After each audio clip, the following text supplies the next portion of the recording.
अर्जुन, मैं बुद्धिमानों की बुद्धि और बलवानों का बल हूँ। संपूर्ण प्राणियों का सनातन बीज मुझको जान, और बुद्धिमानों में बुद्धि, तेजों का तेज मैं ही हूँ।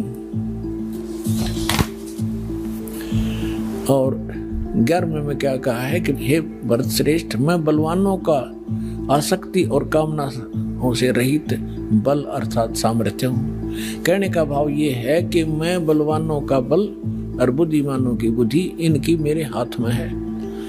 जैसे महाभारत के अंदर अर्जुन को बल दे दिया, ना जाने कितनी हत्या कर डाली, और जब श्री कृष्ण जी का वध कर दिया एक शिकारी ने, और सारे यादव लड़के मर गए कट गए जमुना के किनारे पे, तो फिर अर्जुन सभी गोपियों को लेकर आ रहा था द्वारका की सभी स्त्रियों को कृष्ण जी के आदेश अनुसार। उसके पास वही धनुष था जो महाभारत में उसने करोड़ों जीव मार दिए थे, और रास्ते में बिल्लों पीटा, सारी कुछ औरतों को भी ले गए घसीट के, उनके गहने तोड़ ले गए, लूट ले गए। अर्जुन खड़ा खड़ा कांपा है, उसका हाथ नहीं उठा। तो जब वो जा लिए, जब उसकी बुद्धि ने काम किया कि कृष्ण ने हमारे साथ सदा धोखा ही धोखा दिया, जब मुझसे नाश कराना था महाभारत में, जब तो ताकत दे दी, ना जाने कितने जीव मार दिए मैंने कभी उछल उछल के, और आज मैं खड़ा खड़ा पिट रहा हूं, मेरे हाथ भी ना उठते।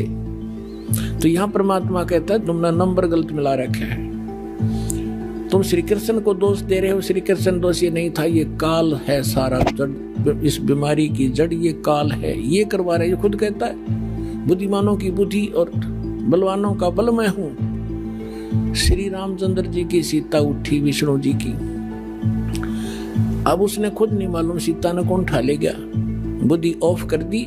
जब पार्वती ने ये कहा शंकर जी से कि मैं इसकी परीक्षा लूंगी, आपको ये विष्णु जी है, भगवान है, वह परीक्षा लेना आई सीता रूप बनाकर, जब उसकी बुद्धि ऑन कर दी काल ने, और तुरंत पहचान दी कि तो आप तो दक्ष पुत्री माया हो, और अपनी पत्नी का पता नहीं कौन उठा ले गया। उसने तो हनुमान जैसे चारों तरफ घूम कर ढूंढ के लाए, और उधर पार्वती पहचान दी। तो कहते हैं बलवानों का बल और बुद्धिमानों की बुद्धि मैं ही हूं।